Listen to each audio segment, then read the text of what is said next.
नमस्कार दर्शकों, स्वागत है आपका अपने प्रकाश न्यूज़ पर।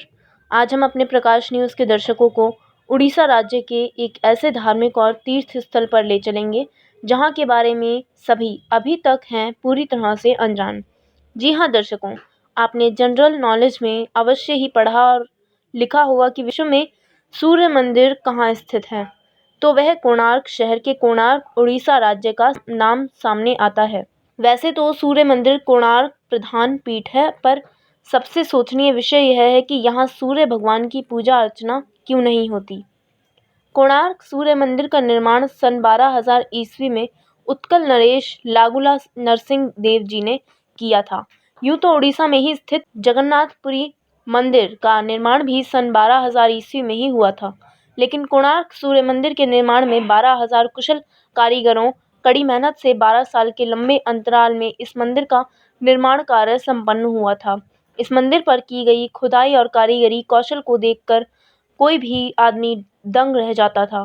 कोणार्क मंदिर में 3 आकृति के सूर्य देवता हैं। मंदिर के दक्षिण की ओर सूर्य देवता को उदित सूर्यदेव, जिसकी ऊंचाई 8.3 फीट, पश्चिम की ओर को सूर्य जिसकी ऊंचाई 9.6 फीट और उत्तर की ओर सूर्यदेव को अस्त सूर्य कहते हैं। इसकी ऊंचाई 3.4 मीटर है। कोणार्क सूर्य मंदिर का निर्माण एक समान सूर्यदेव के लिए बनाया गया था। इसमें 24 पहिए चक्र हैं। हर पहिए में 8 तीलियां हैं और इसकी ऊंचाई 9.9 फीट है। पूरे पहिए उत्कृष्ट शिल्प कला से भरपूर हैं।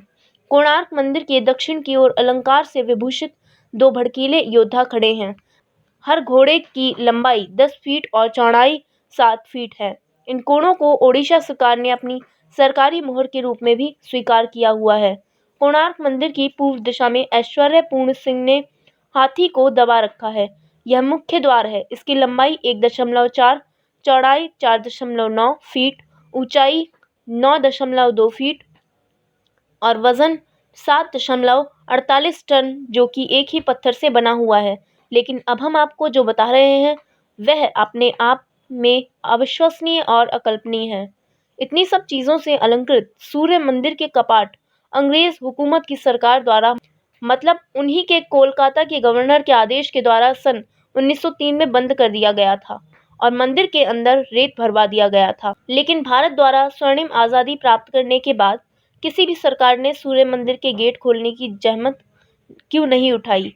इन्हीं सब बातों को लेकर जब श्री सूर्य कोणार्क मंदिर जीर्णोद्धार समिति के अध्यक्ष सुप्रीम कोर्ट के चिर परिचित वकील डॉक्टर AP सिंह जी से मिले और उन्हें उक्त तथ्यों के बारे में जानकारी दी और कोणार्क ले चलकर वकील डॉक्टर AP सिंह को साक्ष्यों तथ्यों के द्वारा अवगत कराया, तो आइए इन्हीं सब बातों को सुप्रीम कोर्ट के वरिष्ठ वकील डॉक्टर AP सिंह जी से ही जानते हैं कि उन्होंने क्या कुछ कहा सूर्य मंदिर को लेकर। हम आपको वह टोकन भी दिखा रहे हैं जो भारतीय श्रद्धालुओं के लिए 40 रुपये और विदेशी सैलानियों के लिए 60 रुपये हैं और जिसकी सभी राशि भारत की केंद्र सरकार के पास जाती है।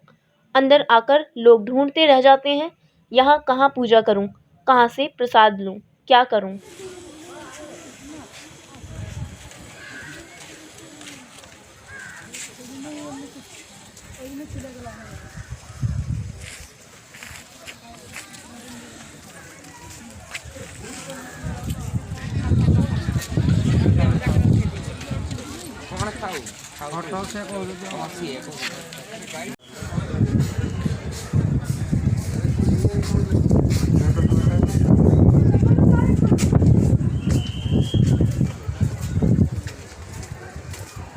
चलो फोटो किस तरह पे हो गया ना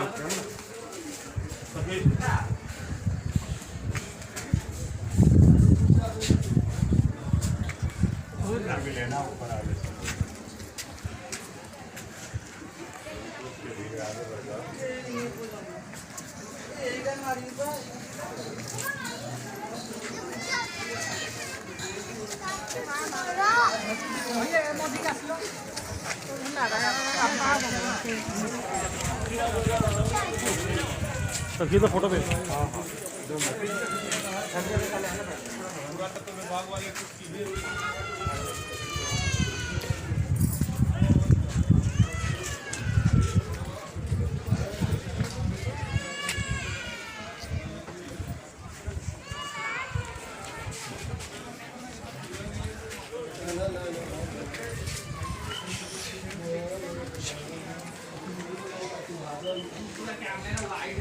किन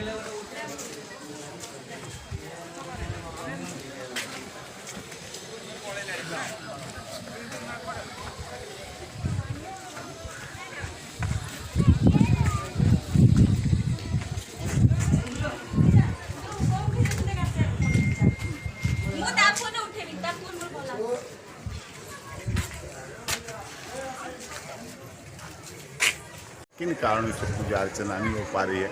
भारत सरकार है इस समय, तो वर्तमान में मोदी जी की सरकार है, और मोदी जी की सरकार सबका साथ सबका विकास के साथ साथ उन चीज़ों का भी उत्थान करने की ओर बहुत अग्रसर है जहाँ की मुग़लों के समय, मुग़लकालीन सत्ता के समय उनका, चाहे सोमनाथ मंदिर हो, अब इसी तरह का कोणार्क सूर्य मंदिर है, चाहे अयोध्या में प्रभु श्री राम का मंदिर रहा, चाहे मथुरा में श्री कृष्ण जन्मस्थली रही, चाहे काशी विश्वनाथ का मंदिर रहा, तो इन सब चीज़ों के लिए अब इसमें कुछ संगठन इसमें आगे आ रहे हैं, जिनमें धर्म रक्षक, हिंदू धर्म रक्षक तारा सेना के राष्ट्रीय अध्यक्ष मुकेश जैन जी, और केंद्र में पूर्व केंद्रीय मंत्री रहे राजा मानवेंद्र सिंह, जो कि मथुरा कृष्ण की धर्म स्थली है, कृष्ण की स्थली है, धार्मिक स्थली है, वहाँ से 3 बार लगातार सांसद रहे हैं और भारत सरकार में मंत्री रहे हैं, वो भी राजा मानवेंद्र सिंह जी भी इस ओर अब आगे बहुत महत्वपूर्ण कदम उठाने की तरफ बढ़ रहे हैं। और कई हिंदू धर्म संगठन चाहते हैं, धार्मिक संगठन हैं, वो चाहते हैं जब सूर्य मंदिर है, कोणार्क सूर्य मंदिर, सूर्य भगवान, सूर्य देवता की उपस्थिति, उनकी पूजा, उनके पाठ, उनके विनय, उनके अनु से कोई इनकार नहीं कर सकता है। सूर्य भगवान की पूजा बराबर होती है, बराबर श्रद्धा और आस्था के साथ इस देश में लोग सूर्य भगवान की पूजा अर्चना करते हैं। तो सबसे प्राचीन मंदिर जैसे सूर्य मंदिर, यहाँ रसोई भी बनी हुई है जो उस समय का तत्कालीन बना हुआ, मंडप भी बना हुआ है, भंडारण भी बना हुआ है, मंदिर भी और बना हुआ है, स्थल भी बना हुआ है। पूरा स्थल देखिए, यहाँ कम से कम 15 से 16 हज़ार दर्शक तो, पर्यटक तो आते हैं प्रतिदिन, लेकिन इस तरह से यहाँ पूजा अर्चना की व्यवस्था ऐसी नहीं है। तो क्या मंदिर को पर्यटन स्थल ही अब बनाया जाएगा? क्या मंदिर पर्यटन स्थल, पर्यटक स्थल के रूप में आगे विकसित होंगे? और भक्ति भाव, आस्था, श्रद्धा के जो केंद्र रहे हैं मंदिर, हमारे भगवान के प्रभु मंदिर, उन मंदिरों में आस्था श्रद्धा फिर कब बलवती होगी, कब जागेगी? ये इस समय सुनहरा मौका है कि जब देश, हमारा देश सोने की चिड़िया जगत गुरु बनने की तरफ चल रहा है, पूरा देश इस तरह से आगे बढ़ रहा है माननीय मोदी जी के शासनकाल में।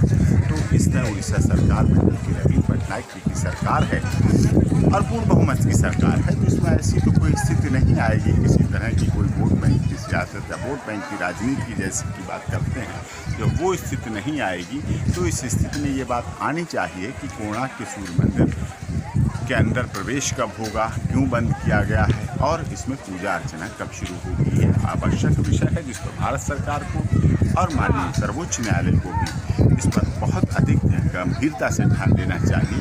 जिस तरह से आस्था प्रभु, यह एक अनोखा ही विरलतम कोणार्क का विश्व प्रसिद्ध सूर्य मंदिर है, और सूर्य मंदिर ये अपनी विराटता के लिए प्रसिद्ध है ही, लेकिन इसके साथ कुछ ऐसी चीज़ें जुड़ी हुई हैं जिन्हें आप देख सकते हैं। यहाँ ये कोणार्क का सूर्य मंदिर है, यहाँ आज मैं हूँ, इसमें बोर्ड लगा हुआ है और जिसके अंदर आप देख सकते हैं लिखा है, कुछ समझ में आ रहा है कि बाई द इस मंदिर को बंद कर दिया गया by the order of the lieutenant governor of Bengal AD 1903। 1903 में लेफ्टिनेंट गवर्नर बंगाल के आदेश के बाद से इस मंदिर के अंदर ये बंद कर दिया, जैसे आप देख रहे हैं। कोणार्क मंदिर ऐतिहासिक मंदिर है, लेकिन यहाँ इससे नीचे, इससे आगे जाने पर भी पाबंदी है। इस पर आर्कियोलॉजी डिपार्टमेंट ने बोर्ड लगा रखा है कि इस स्थान के ऊपर चढ़ना मना है, और उसी आदेश का पालन करने के लिए जो सुरक्षा में, प्राइवेट सुरक्षा में तैनात हैं सभी लोग, वो भी अपने आदेश का पालन करने के लिए भी कटिबद्ध हैं। लेकिन विषय ये है कि ऐतिहासिक कोणार्क सूर्य मंदिर है जिसे मंदिर के रूप में देखा जाता है, लेकिन यहाँ 1903 के बाद से ये बंद है और पूजा अर्चना की तो बात कीजिए, ना है कोई पूजा है ना कोई अर्चना है।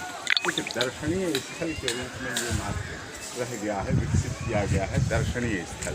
तो आर्कियोलॉजी डिपार्टमेंट इसके लिए उसका चार्ज भी वसूलती है, 40 रुपये लेती है भारतीय नागरिकों से, 60 रुपये विदेशी नागरिकों से। और इस तरह से ये मंदिर, जिसे लोगों की देश की आस्था जो नहीं आए हैं वो समझते हैं कि सूर्य मंदिर विश्व की बड़ी धरोहर में से है और यहाँ पूजा अर्चना होती होगी, लेकिन यहाँ किसी तरह की पूजा अर्चना नहीं होती है। सूर्य मंदिर भगवान, यहाँ ऐसा माना जाता है कि सूर्य जब निकलते हैं तो पहली किरण यहाँ इस मंदिर पर पड़ती है, लेकिन क्यों नहीं, किन कारणों से पूजा अर्चना नहीं हो पा रही है, क्या ऐसी परिस्थितियाँ हैं जिनकी वजह से पूजा अर्चना नहीं हो पा रही, किसने बंद कराई, कब से बंद कराई। ये बहुत प्राचीन सूर्य मंदिर है, लेकिन इसके बाद 1903 में जब अंग्रेज़ों का शासन था उस समय से इसको बंद कर दिया गया। उसके बाद भारत सरकार आई, आज़ादी मिली, हमारा देश आज़ाद हुआ, हमारा अपना संविधान बना, हमारा अपना गणतंत्र बना, स्वाधीनता दिवस हम मनाते हैं। 75वां स्वाधीनता दिवस की तरफ हम आज इस वर्ष हैं 2021 में जब हम बात करते हैं, तो विषय ये बहुत महत्वपूर्ण हो जाता है। इतने वर्षों से इसमें पूजा अर्चना क्यों नहीं हो पा रही, इसका विषय भी होगा। और किसी भी प्रकार की खबरों को पाने के लिए प्रकाश न्यूज़ को लाइक और सब्सक्राइब करना ना भूलिए। धन्यवाद।